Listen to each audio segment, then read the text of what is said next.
Moin, liebe Leute. Heute machen wir wieder ein Special-Video. Quasi, was heißt Special, aber wie ihr auf dem Bild sehen könnt oder auch im Titel wahrscheinlich schon gesehen habt. Wir haben jetzt das Team für Heavy Metal B10 mit quasi 3 Sterne Monster genommen und den geschenkten Revolverheld. Habe ich jetzt direkt am Anschluss zum Video davor, habe ich jetzt direkt das Team gebaut, ihn auf Level 60 gemacht. Und direkt versucht und geguckt, wie wir es am besten hinbekommen. Und siehe da, wir haben einen Fünfer-Run geschafft. Und es funktioniert zumindest. Das Problem ist nur, es ist halt nicht schnell, ne? Also das müsst ihr in Kauf nehmen. Für euer erstes Team, denke ich, ist das trotzdem ganz okay, wenn ihr keine gescheiten Artefakte habt. Ich kann euch gleich auch noch eine Alternative zeigen, die noch nicht zu 100% funktioniert. Da fehlt mir noch, da muss die Popo-Reiterin noch auf 6 Sterne sein. Vielleicht auch noch er hier, der Joker, weil ich wechsle sie dann aus mit quasi mit dem Wurm. Der Run dauert dann knapp 2 Minuten, ist auch super, aber ist noch nicht so konsistent. Wir können gleich mal reingehen. Ich zeige es euch gleich mal. Wir müssen erstmal kurz die Artefakte aussortieren. Das sind sehr schöne Bauteile. Immunität ist sehr, sehr gut. Das ist leider schlecht. Ähm, Verbündentengenauigkeit auch sehr stark. Kann man auf jeden Fall auch in Dungeons sehr gut benutzen. Für Supporter, die halt nicht wirklich viel wichtige Stats brauchen. Oh, interessant. Okay, das gibt jetzt quasi Feuer-Tokens. Behalten wir das? Crit Rate? Nee, kann weg.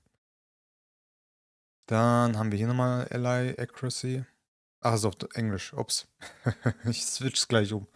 Sortiere nur kurz aus. Und dann switchen wir gleich um. Oh, schade. Flat. Angriff. Sonst hätten wir es vielleicht nutzen können. Das sieht aber nicht schlecht aus mit Geschwindigkeit, Accuracy und Crit Damage. Ich glaube, das nehmen wir, bevor wir. Ich würde das zwar verkaufen gerne, aber ich mache das kurz einmal.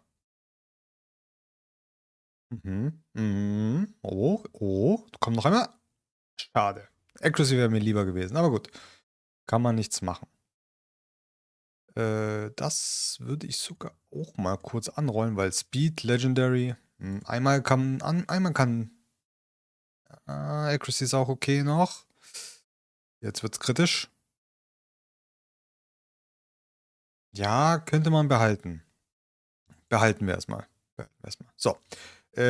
Ich switch kurz auf Deutsch und dann bin ich gleich wieder für euch da. So, da sind wir wieder. Jetzt können wir reingehen. Und zwar das Team. Es ist ein bisschen kompliziert, weil das Problem ist er hier. Joker. Er ist sowas von schlecht designt. Also, die Skills sind echt, naja, wie man es nimmt. Den springenden Joker benutze ich eigentlich nur wegen einer einzigen Fähigkeit, und zwar wegen der passiven. Weil die passive ist so super gut, also mit der kann man die ganze Zeit immer diesen Buff wegmachen, diesen Immunitätsbuff vom Boss, was halt sehr, sehr stark ist. Das Problem ist nur, manchmal will er mal diesen LP-Verbündeten Angriff einsetzen und das kann halt den Run komplett vernichten. Und deswegen habe ich bei ihm die Intelligenz so eingestellt, dass er diese Fähigkeit nicht mal mehr einsetzt. Warum mache ich das? Weil ich ja sie habe quasi und sie kann auch heilen und sie heilt wirklich besser. Das Problem bei ihm ist, dass sein Heal mit seinem Angriff skaliert. Ich habe zwar versucht, ein bisschen Angriff draufzupacken. Ja, macht nicht so viel. Also deswegen, das habe ich ausgestellt, dass er wirklich nur die ersten Fähigkeit einsetzt, sodass halt immer gestrippt wird. Wir fangen einfach vom ersten an. Ich habe ihm natürlich, wie ich schon in dem anderen Video schon gesagt habe, 100% Crit Rate gegeben. Crit-Schaden hat ein bisschen was, Angriff hat ein bisschen was. Also wir haben hier Geschwindigkeit, Crit-Rate und Angriff. Wenn euer Revolverheld nicht durchhalten sollte und ihr nicht gute Stats auf HP habt oder so, dann packt hier HP, LP rein, also Gesundheit rein, damit ihr einfach dass er tanky ist, dass er nicht stirbt. Angriff ist bei dem jetzt nicht sehr wichtig. Es macht den Run zwar ein bisschen schneller, aber es ist nicht notwendig. Die Intelligenz habe ich hier gar nicht eingestellt, braucht man nicht. Es ist vollkommen egal, weil es geht nur darum, dass er angreift. Mit welchem er als Erstes angreift, ist komplett Latte. Man kann es einstellen, ist auch kein Problem. Es geht eigentlich nur um die passive Fähigkeit bei dem Revolverheld. Den habe ich ja gerade gezeigt. Also auch genau hier Geschwindigkeit, Angriff, Genauigkeit. Da, wie gesagt, ist auch LP in Ordnung, so dass er halt nicht stirbt, ne? Er ist jetzt zwar sehr schnell und hat 58 Genauigkeit, weil normalerweise braucht man nur 60% Genauigkeit und dadurch, dass er ein Wassermonster ist, hat er automatisch schon 15% mehr Genauigkeit bei einem Feuermonster, also gegen ein Feuermonster. Das heißt, 45% würden auch vollkommen reichen. Ähm, Deswegen, wenn ihr irgendwie auf die 45% kommt, braucht ihr gar nicht hier auf Genauigkeit zu gehen. Da könnt ihr vielleicht noch LP reinpacken oder irgendwas anderes reinpacken. Genauso auch wie bei der. Bei der braucht ihr nicht so viel. Da braucht ihr einfach nur Geschwindigkeit und Leben und Verteidigung. Ist egal, welches davon. Auch ein bisschen schnell sein. Ähm, genau, soll einfach nur tanky sein und vielleicht ein bisschen Resistenz. Skill-Ups sind sehr wichtig. Intelligenz ist komplett nur auf angestellt. Hier auf, wenn Verbündeter Debuff hat, habe ich eingestellt. Und das habe ich eingestellt, wenn die Aktionsleiste des Verbündeten unter 50% ist. Ihr könnt natürlich auch es anders machen. Und zwar, ihr könnt gucken, das habe ich, glaube ich, einem Kommentarschreiber schon gesagt, dass ihr, wenn ihr hier die Geschwindigkeit von ihr anschaut und die Gesamtgeschwindigkeit, ihr könnt gezielt sagen, okay, ich möchte, dass sie ihren Buff direkt jemanden gibt, also jemanden drankommen lässt, ähm, den ich halt mir aussuche, dann müsst ihr einfach nur das Monster, das vor ihr drankommt, einfach einen Tick schneller machen. Quasi, wenn ich möchte, dass sie immer ihn bufft, dann gehe ich hin und mache ihn einen Tick schneller als sie. Sie ist jetzt ein bisschen, zwar viel langsamer, aber sie kommt dennoch nach ihm dran quasi. Weil er kommt als erstes, dann kommt quasi er und dann kommt sie dran knapp und dann kommt danach erst er. Und dann, glaube ich, ganz am Ende sie. Das heißt also, Turnorder ist er, sie, er, oder ich glaube so rum. Ich glaube so rum. Ja, so rum. So ist die Turnorder bei mir. Das heißt, sie bufft immer den, der vor ihr drankommt. Also das Spiel ist so programmiert, dass sie immer den mit dem niedrigsten Aktionsbalken bufft. Und das ist ja quasi immer die Person, die vor einem ja drankommt, weil die anderen haben ja schon ein bisschen Aktionsbalken, weil die ja nach ihr drankommen, quasi. Und immer der, der vor ihr drankommt, wird mit ziemlicher Wahrscheinlichkeit immer diesen Buff abbekommen. Nur als kleine Info. Ähm, Damit ihr Bescheid wisst, wie ihr das gezielt oder kontrolliert auf einen jeweiligen Element platzieren könnt. Jetzt noch zu ihr. Sie braucht auch Genauigkeit. Bei ihr ist halt wichtig natürlich 60%, weil sie keinen Attributsvorteil hat. Sie hat keine 15% Bonus. Was auch gut ist bei ihr ist Critrate und Crit-Schaden. Am liebsten natürlich so viel Critrate wie geht. Hat bei mir jetzt gerade so leider nicht funktioniert, weil ich musste auch ein bisschen Augenmerk auf ihre Lebenspunkte haben. Wird jetzt aber als nächstes auf Six-Star gemacht, damit sie auch ein bisschen tankiger wird. Dann kann ich auch wieder mehr auf Crit-Rate bauen und Crit-Schaden. Warum? Weil der Schaden hier basiert auf die maximalen LP des Gegners. Und das macht sehr viel Schaden. Das ist quasi wie die Lichtpurpurreiterin. Also wenn ihr die Lichtpurpurreiterin habt, könnt ihr die auch natürlich reinmachen. Also ihr könnt auch die wieder rausnehmen oder ihn rausnehmen. Je nachdem, ihr müsst ja gucken, wie schnell ihr den Boss down bekommt. Ein Speed-Team werde ich jetzt auch noch bauen, irgendwann die Tage. Aber da werden wahrscheinlich schon eher andere Monster dabei sein, die vielleicht jetzt nicht ganz free-to-play sind. Also vielleicht ein Four-Star, was ich mir überlegt habe, ist vielleicht er, Erzengel. Auch sehr, sehr stark mit der Fähigkeit, also passiv, dass er halt immer ein Buff stehen kann, was halt quasi ihn komplett ersetzen würde.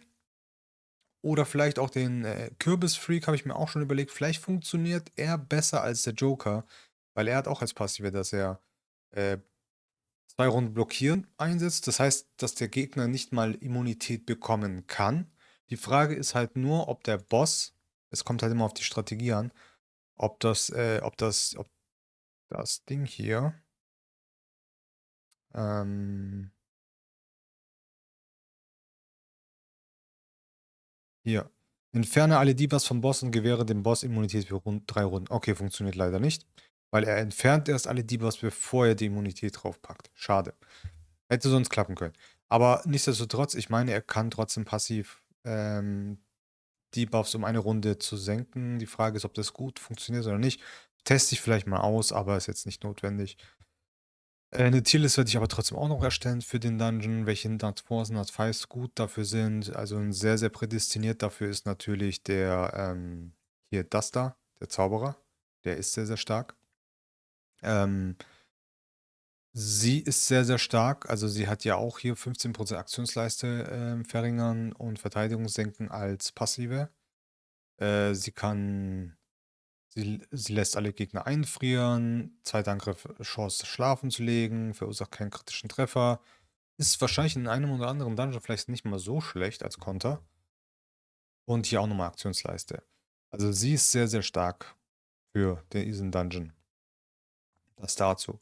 Intelligenz habe ich halt so eingestellt, nur, also das würde ich sowieso bei jedem empfehlen. Immer, wenn ihr sowas habt, nur einen Feind am Leben.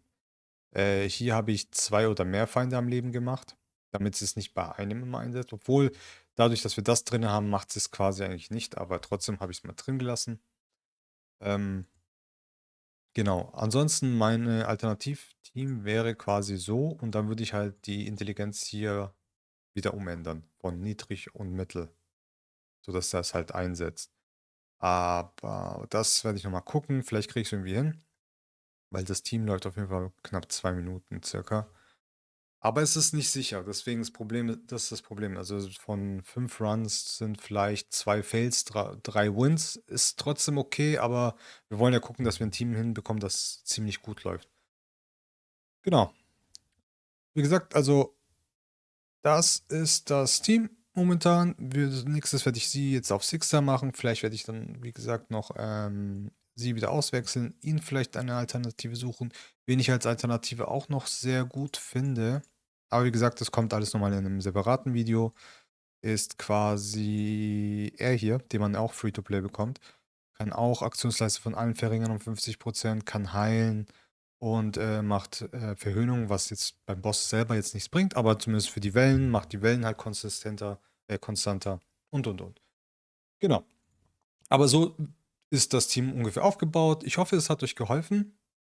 Ähm, wie gesagt, wie immer, würde mich über Likes freuen, Comments freuen und so weiter. Und vielen Dank fürs Zusehen und bis zum nächsten Mal. Peace.